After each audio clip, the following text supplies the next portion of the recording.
So today we are joined by two of these winners, and we want to talk about the experiences that they had from winning the AMVCA Awards 2024. At this point, it's our pleasure to introduce our guests for this segment, starting with Edewor, a British-Nigerian actor and producer with over 10 years' experience across television, film, and the TV advertisement space. She kicked off her career in the Nigerian entertainment space, hosting Africa Magic's 53 Extra, a lifestyle TV show that ran for a decade. As an actor, she has featured in some of Nollywood's most notable projects, such as Castle and Castle, Breath of Life, and The Sunday Affair. As a producer, Eko has produced award-winning TV advertisements for global and national brands, including Amazon's Prime Video's first commissioned Nigerian feature, AMVCA Films, Breath of Life, which won 5 AMVCA awards, including Best Movie. We are also being joined here by Olayiwola Isaac, popularly known as Lai Wasabi, who is an amazing talent with an uncanny gift for humor. He focuses on the theme of his work's satirical presentation of everyday happenings in the society, and has gathered over 2 million followers on Instagram. Lai has created a special character of the lawyer, drawing inspiration from his legal background. In 2023, he won the Emerging Force category at the Trend Up Awards, the Revelation of the Year at the Nigerian Comedy Award, and was also nominated for the Future Awards African Prize in Content Creation. He recently won Best Digital Content category at the prestigious Africa Magic's Viewer Awards 2024. Many thanks for being here, both of you, for being here to come and share your story with us. Is this the awards? Yes. Let me see.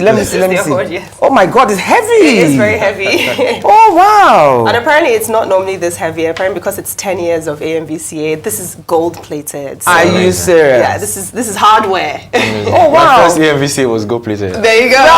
Well end, both Thank of you so much. you know. Let's start with you, Eko.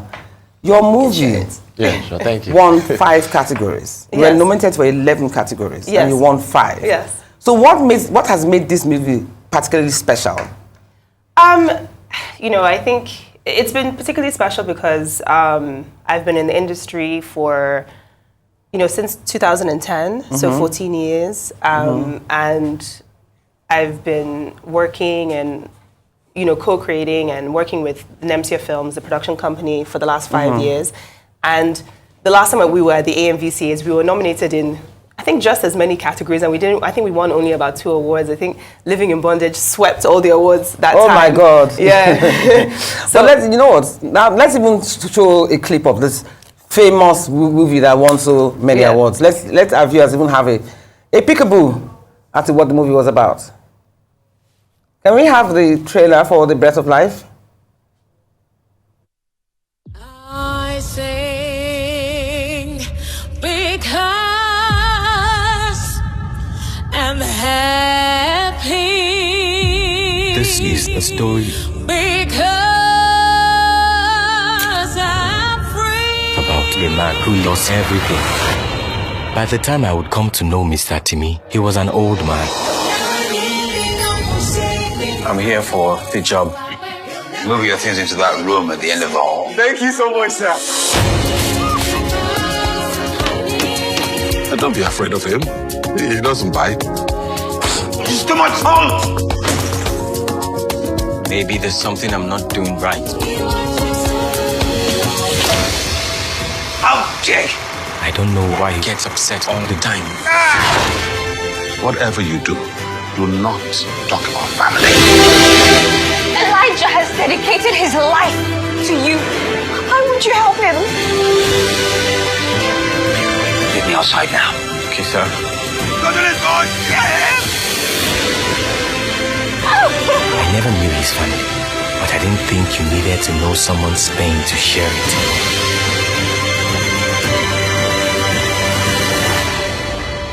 I've lived my life. It's time to live yours. I sing because I'm happy. This is a very beautiful movie, and so deep and so profound. I can see why it won so many awards. and well earned too. Thank you. But before we ask you next question, I want to also call for Isaac's skit that won him the award for best digital content. Quite easy to watch actually. Can we have Isaac's skit as well so we can discuss more of it later? No.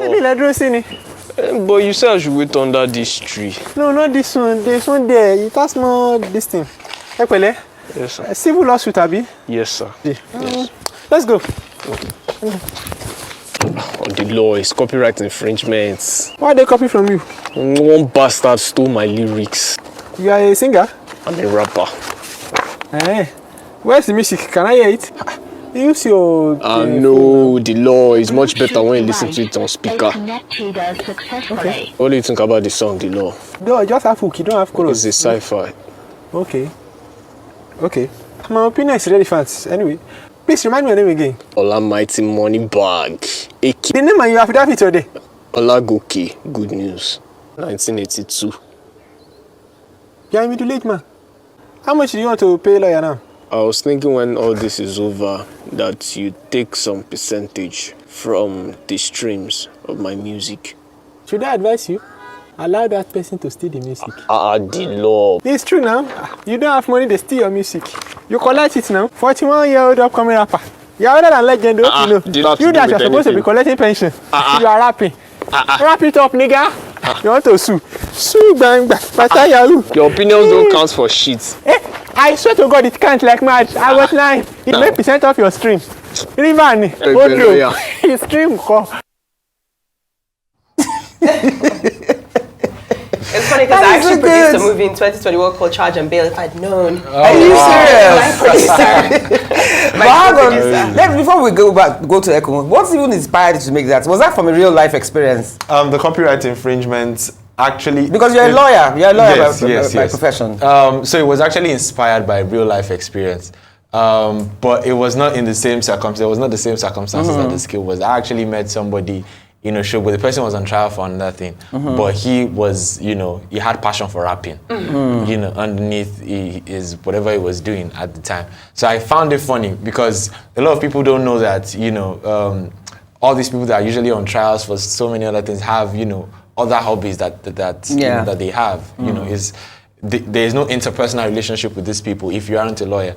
You understand what I'm saying? Yeah. So yeah, I just felt it was an interesting okay, so the law thing, this law moniker that you have, your practice has also enabled you most of it do most of these skits. Yes. But usually, how long does it take? Like for instance, when you shot that skit now, for instance, how many shots did you have to do before you got exactly what you wanted? No, for that particular skit didn't really take long. It didn't really take long. But normally, about how many times do you have to shoot skits for it to... So for some shoots I could use the entire day to shoot them. Wow. Sometimes over and over again. Yeah, exactly. Because it could be many things. It could be the setting, it could be the voice actor, it could be me, it could be for some reason we're not just getting the plot right. But some other skits, just. But do you look in the mirror? Do you look in the mirror when you're doing it to ensure that you really get the impression that you want? Yes. So you practice in front of the mirror, basically. Yeah, exactly.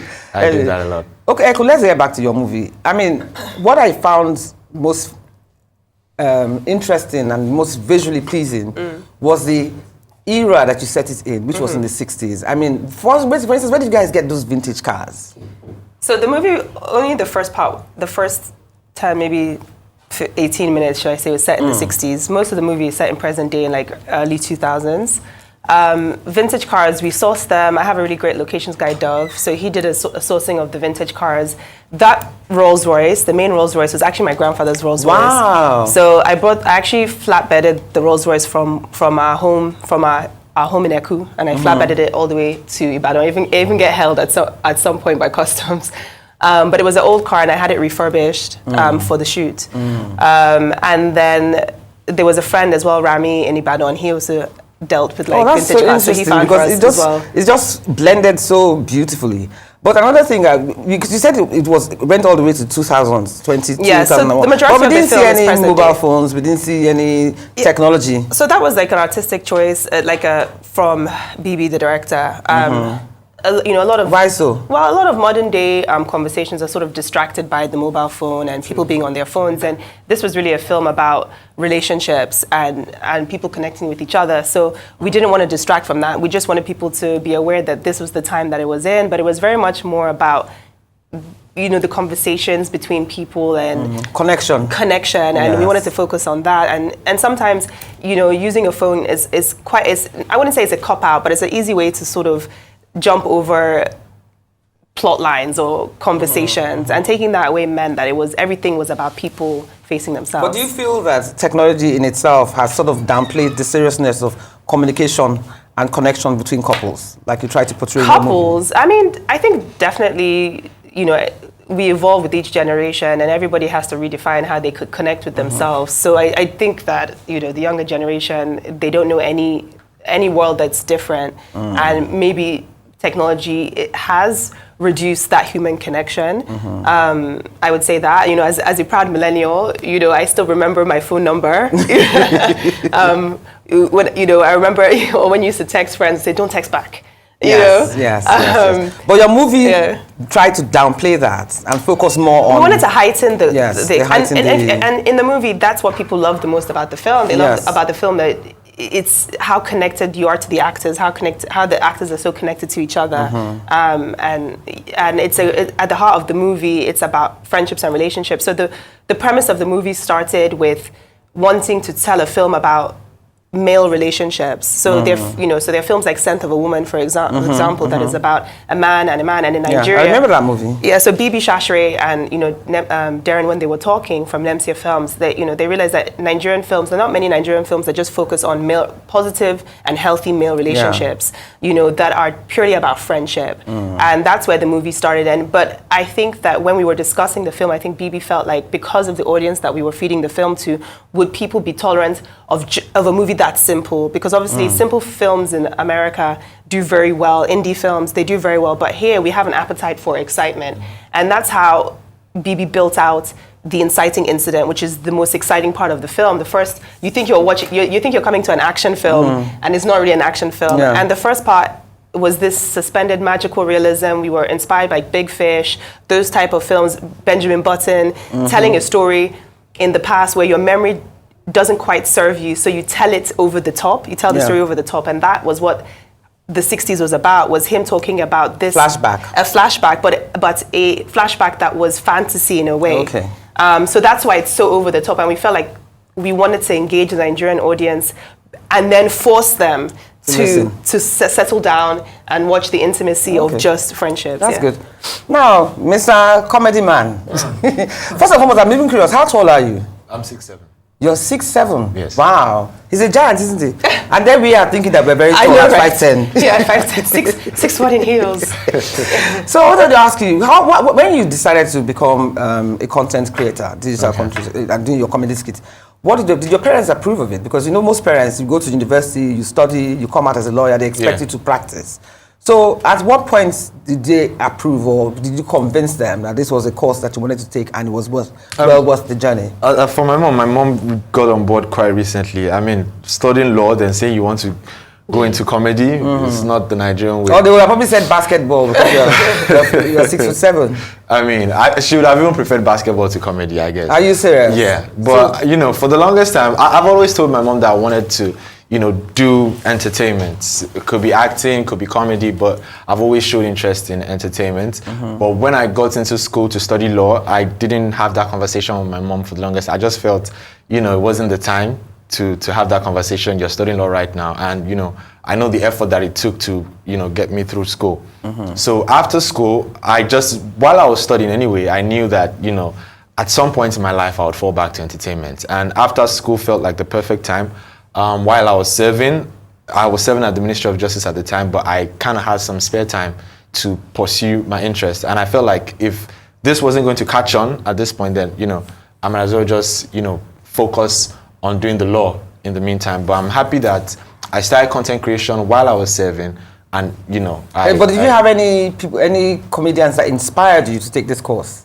Growing up, or whilst you were growing up, or around you? Yeah, I picked interest in comedy very early. So back in the day, well, not really long ago. I'm still a young chap, but you know, early 2000s. All of 20 something.